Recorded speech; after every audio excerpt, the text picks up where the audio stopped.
સાઈરામ. આપણે અત્યાર સુધીના વિડીયોમાં આપણે જે આ સંભાવના ચેપ્ટર કરીએ છીએ તે અત્યાર સુધીના ટોટલ 8 વિડીયો આવેલા છે, જે તમે મારી ચેનલમાં જોઈ શકો છો. આ 8 વિડીયોમાં આપણે ટેક્સ્ટ બુકના સ્વાધ્યાય 15.1ના લગભગ બધા જ દાખલા ગણેલા છે. જેને ગણવાના બાકી હોય અથવા તેનું સોલ્યુશન મેળવવાનું બાકી હોય તે વિડીયોમાં જઈ અને જોઈ શકે છે. એટલે ટેક્સ્ટ બુકના ઓલમોસ્ટ બધા જ દાખલા આપણે ગણી ચૂક્યા છીએ. હવે એમાંથી અમુક દાખલા બાકી છે જે વિશિષ્ટ પ્રકારના છે. તો આજે આપણે તેવા વિશિષ્ટ પ્રકારના અમુક દાખલા જોવાના છે. એમાં સૌથી પહેલા ઉદાહરણ છે 10. ઉદાહરણ 10 જોઈ. ઉદાહરણ 10. સંગીત ખુરશીની રમતમાં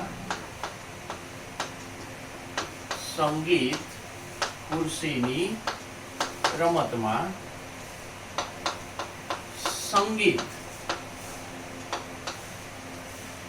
પૂરું પાડતી વ્યક્તિને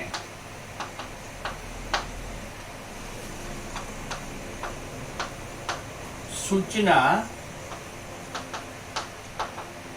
આપવામાં આવી છે કે તે વગાડવાનું શરૂ કરે તેની 2 મિનિટમાં ગમે તે સમયે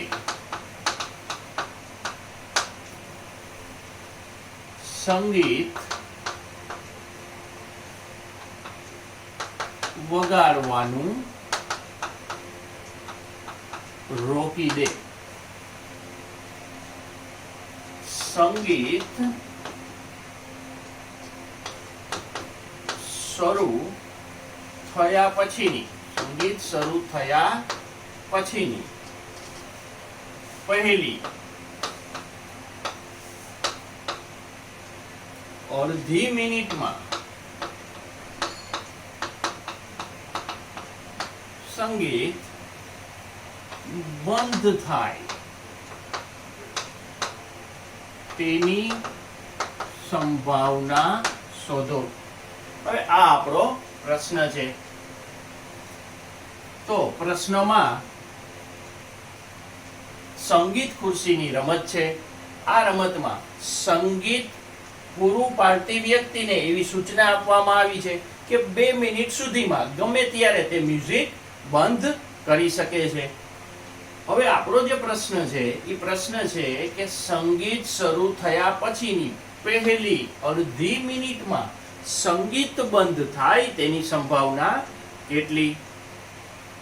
આ જરાક જુદા પ્રકારનો પ્રશ્ન છે. જે નોર્મલ દાખલા છે તેના કરતા સહેજ જુદો છે. હવે સૌથી પહેલા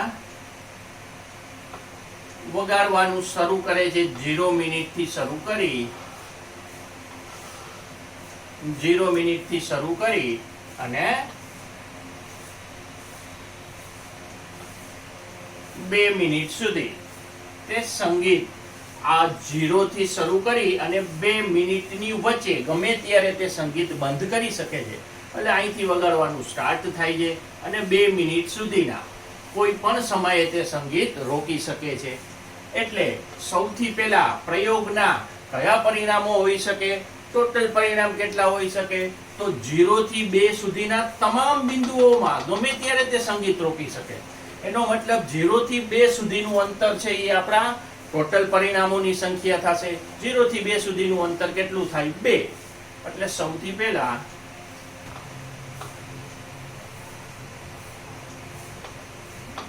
ઝીરો થી 2 સુધીના તમામ બિંદુઓ પ્રયોગના શક્ય પરિણામો થશે. હવે 0 થી 2 સુધીનું અંતર બરાબર 2. 0 થી 2 સુધી કેટલું અંતર હોય? 2. એનો મતલબ કે પ્રયોગના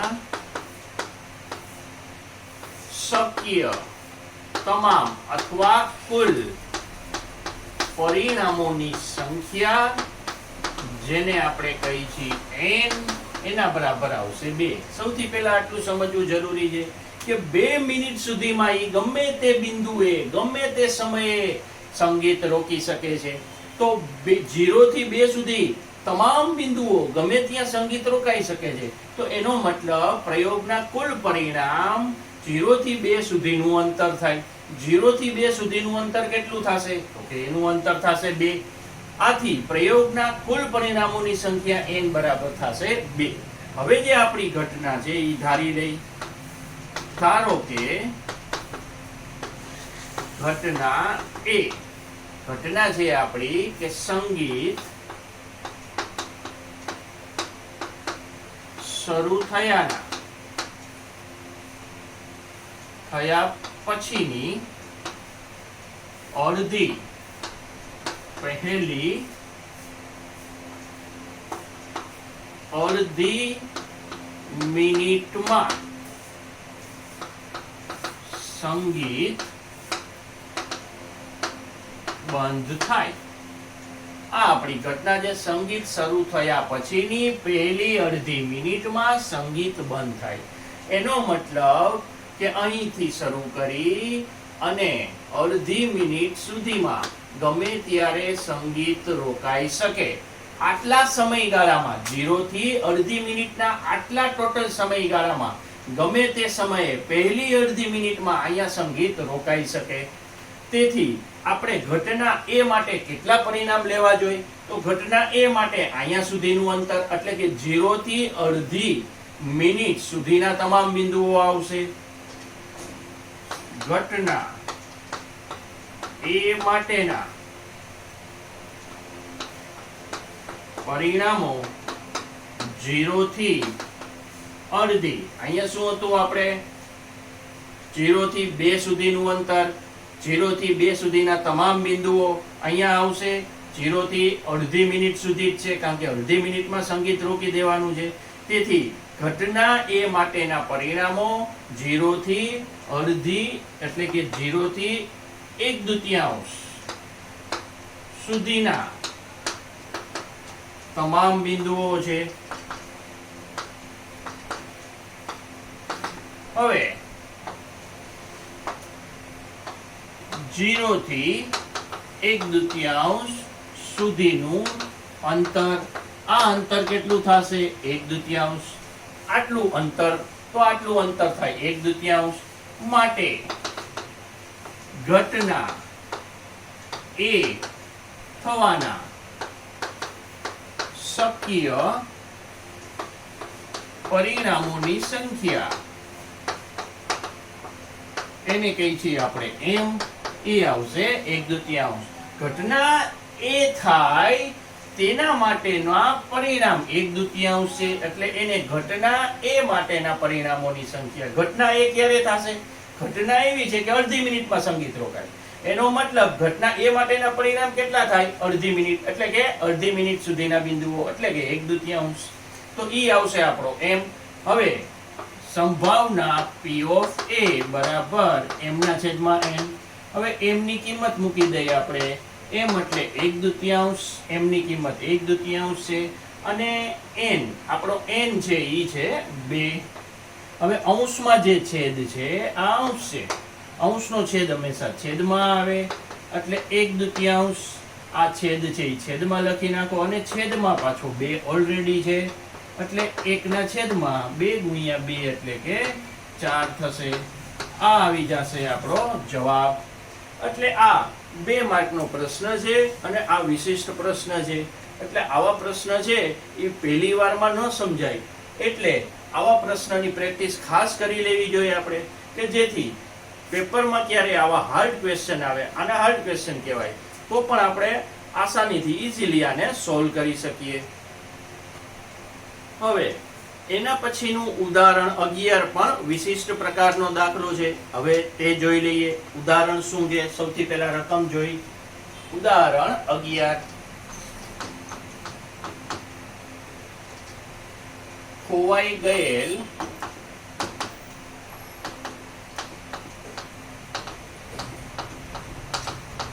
હેલિકોપ્ટર વિશે ખબર મળી છે કે તે આપેલ આકૃતિમાં દર્શાવેલ લંબચોરસ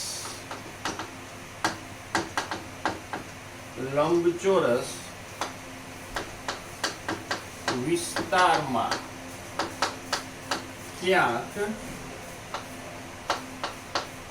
તૂટી પડ્યું છે.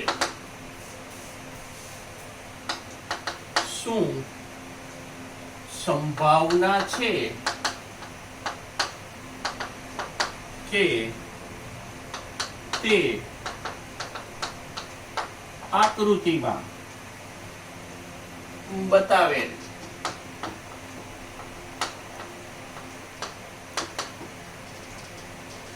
તળાવમાં તૂટી પડ્યું છે?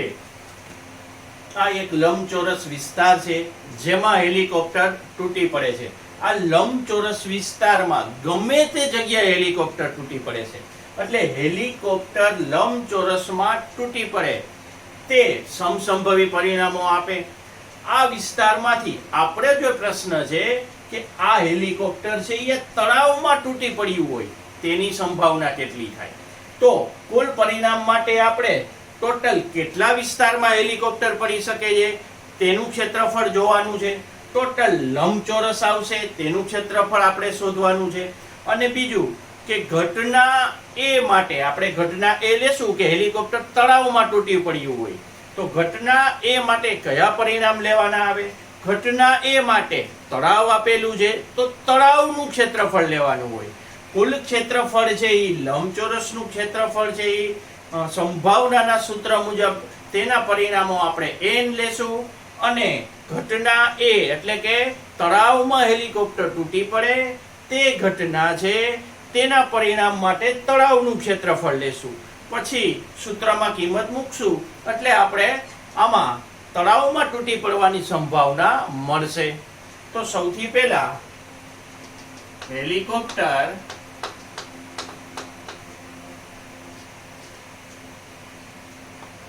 આપેલ લંબચોરસમાં તૂટી પડે તે સમસંભવી છે. એનો મતલબ ગમે તે જગ્યાએ તૂટી પડે છે, બધી જગ્યાએ તૂટી પડવાની સંભાવના સરખી રહેલી છે. આમાંથી ગમે તે જગ્યાએ તૂટી પડે તેની સંભાવના એક સરખી છે. હવે સૌથી પહેલા લંબચોરસનું ક્ષેત્રફળ જોઈ લઈ. લંબચોરસનું ક્ષેત્રફળ શોધવા માટે લંબચોરસની લંબાઈ અને પહોળાઈ, લંબચોરસની લંબાઈ ગુણ્યા પહોળાઈ બંને આપી દીધી છે. લંબાઈ બરાબર 9, પહોળાઈ બરાબર 4.5. એટલે આ બંનેનો કરવાનો છે ગુણાકાર. 45 ગુણ્યા 9, 9 પચા 45, 9 ચોક 36, 36 ને 4 40, 405 અને પોઈન્ટ છે એટલે આપણો જવાબ આવશે 40.5 કિલોમીટર વર્ગ. કારણ કે આના માપ છે એ કિલોમીટરમાં આપેલા છે. હવે તળાવનું ક્ષેત્રફળ શોધવા માટે તળાવ પણ લંબચોરસ આકારમાં છે, એની લંબાઈ અને પહોળાઈ જાણવી જરૂરી છે. તળાવ છે તેની લંબાઈ શોધવા માટે ટોટલ આપ્યું છે અહીંથી અહીંયા સુધી લંબચોરસ માટે લંબાઈ 9 કિલોમીટર અને તળાવ પછીનો ભાગ છે 6 કિલોમીટર. એનો મતલબ તળાવની લંબાઈ કેટલી થશે? 9 માંથી 6 બાદ કરો એટલે કે 3 કિલોમીટર. આટલો ભાગ 3 કિલોમીટર હોય, આટલો ભાગ 6 કિલોમીટર. 6 ને 3 ટોટલ લંબાઈ કેટલી થઈ જશે? 9. એટલે સૌથી પહેલા તળાવની લંબાઈ બરાબર 9 - 6 બરાબર 3 કિલોમીટર. તેવી જ રીતના તળાવની પહોળાઈ બરાબર અહીંથી અહીંયા સુધી જે લંબચોરસ છે તેની પહોળાઈ છે 4.5 કિલોમીટર છે અને સામેની સાઈડ નીચેનો ભાગ આપેલો છે આપણને 2 કિલોમીટર. તેથી તળાવ છે તેની પહોળાઈ, તળાવની પહોળાઈ થશે ટોટલ 4.5 છે, એમાંથી આટલો ભાગ આપણે બાદ કરી દઈએ એટલે 2.5 કિલોમીટર. હવે આ બંનેનો ટોટલ કરો તો આવશે 4.5 જે લંબચોરસની પહોળાઈ છે. તેથી તળાવની પહોળાઈ આવશે, કુલ પહોળાઈ છે 4.5, તેમાંથી નીચેનો ભાગ 2 કિલોમીટર માઇનસ કરો એટલે 2.5 કિલોમીટર. હવે તળાવનું ક્ષેત્રફળ, આપણી પાસે તળાવની લંબાઈ અને પહોળાઈ છે, તેથી તળાવનું ક્ષેત્રફળ મળી જશે. તળાવના ક્ષેત્રફળનું સૂત્ર લંબાઈ ગુણ્યા પહોળાઈ. હવે લંબાઈ કેટલી છે? લંબાઈ છે 3 કિલોમીટર, પહોળાઈ છે 2.5 કિલોમીટર, એટલે તળાવનું ક્ષેત્રફળ મળશે 25 13 75 7.5 કિલોમીટરનો વર્ગ. એટલે સૌથી પહેલું જ કામ આપણે એ કરવાનું છે કે જે વિસ્તારમાં હેલિકોપ્ટર તૂટી પડ્યું છે તે ટોટલ વિસ્તાર છે તેનું ક્ષેત્રફળ, એટલે કે લંબચોરસનું ક્ષેત્રફળ. ત્યાર પછી આપણે જે સંભાવના શોધવાની છે તેના માટેની ઘટના કઈ છે? તો તેના માટેની ઘટના છે કે હેલિકોપ્ટર તળાવમાં તૂટી પડે. તો જે વિસ્તારમાં હેલિકોપ્ટર તૂટી પડે છે તે વિસ્તારનું ક્ષેત્રફળ. આ પ્રકારના જે ક્ષેત્રફળ આધારિત પ્રશ્નો હોય છે તેમાં હંમેશા કુલ વિસ્તાર જે આપેલો હોય, કુલ વિસ્તાર તેનું ક્ષેત્રફળ શોધવાનું હોય છે. અને બીજું ક્ષેત્રફળ કે જેટલા ભાગમાં ઘટના ઘટે છે, જેટલા ભાગમાં ઘટના થાય છે તે ભાગનું ક્ષેત્રફળ લેવાનું હોય છે. પછી બંનેનો ભાગાકાર કરો એટલે આપણને સંભાવના મળે છે.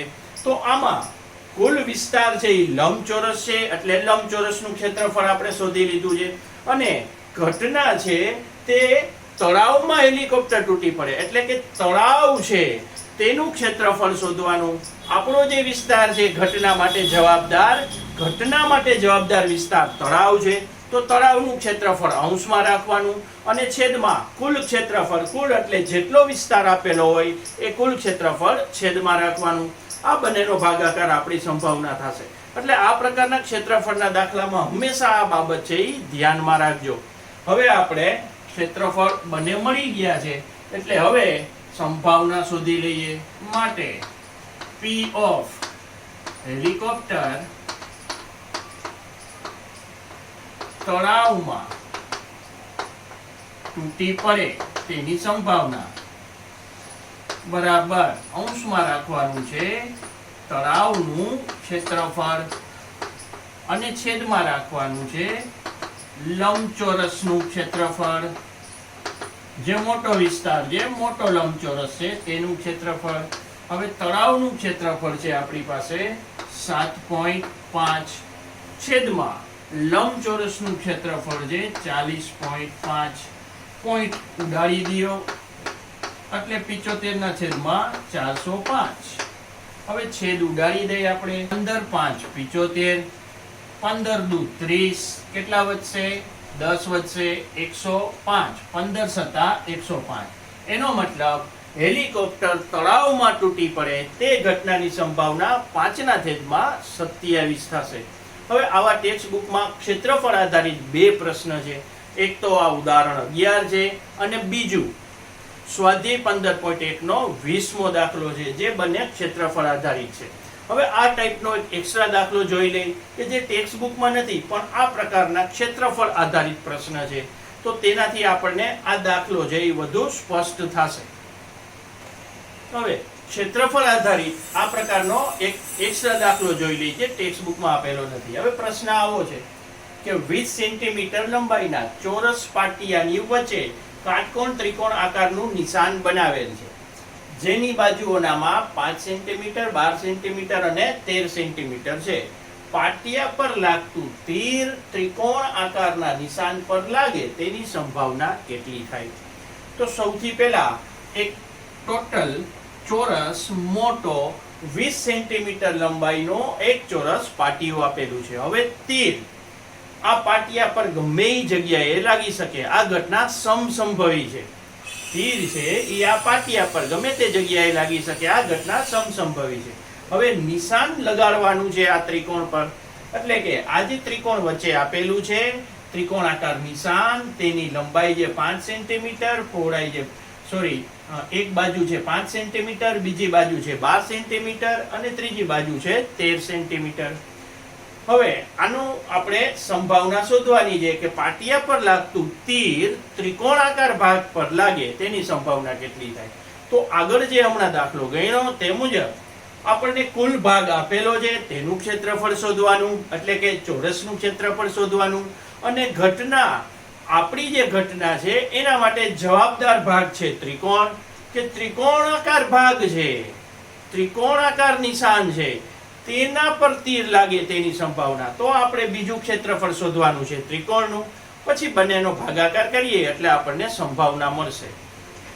તો સૌથી પહેલા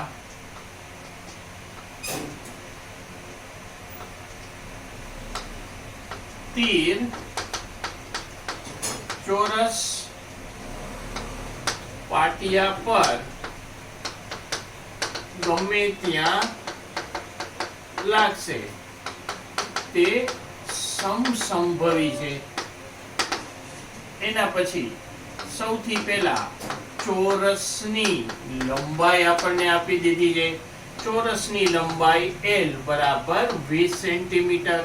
એના ઉપરથી આપણને મળશે ચોરસનું ક્ષેત્રફળ, અને ચોરસનું ક્ષેત્રફળ આવશે લંબાઈનો વર્ગ, એટલે કે 20 નો વર્ગ, 400 સેન્ટીમીટર સ્ક્વેર.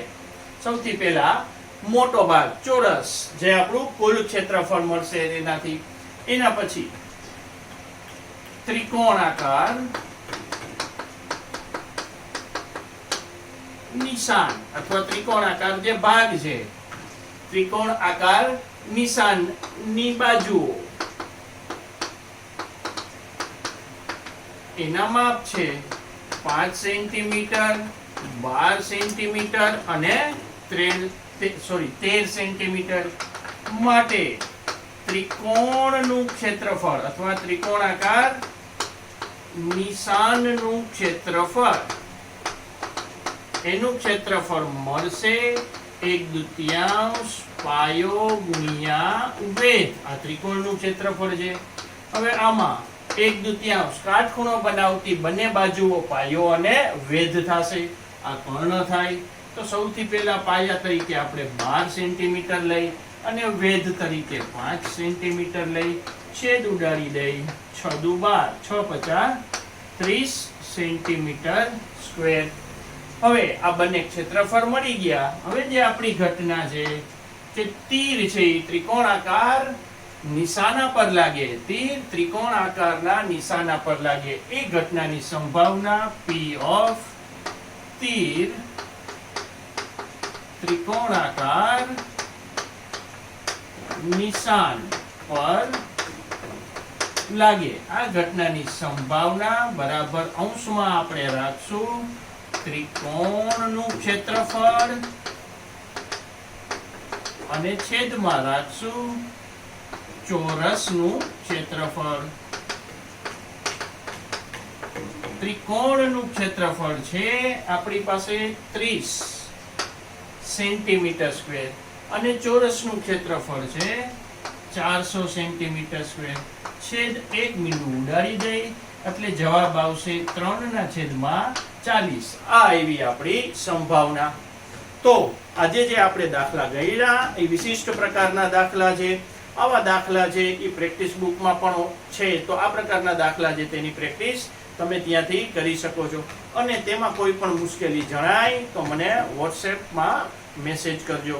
હવે પછીના નેક્સ્ટ દાખલા છે જે ટેક્સ્ટ બુકમાં નથી પણ એક માર્કના પ્રશ્નોમાં પૂછાઈ શકે તેવા પ્રશ્નો હોય છે. તેવા પ્રશ્નો પણ આપણે જોશું. એ સિવાય ટેક્સ્ટ બુકમાં એક વૈકલ્પિક સ્વાધ્યાય છે 15.2 જેનું પરીક્ષાની દ્રષ્ટિએ મહત્વ ઓછું છે પણ એની પણ પ્રેક્ટિસ કરવી જરૂરી છે, જે આપણે નેક્સ્ટ વિડીયોમાં જોશું. નેક્સ્ટ વિડીયોમાં આવું ઓપ્શનલ ચેપ્ટર છે એ આપણે ગણવાનું છે. Thank you.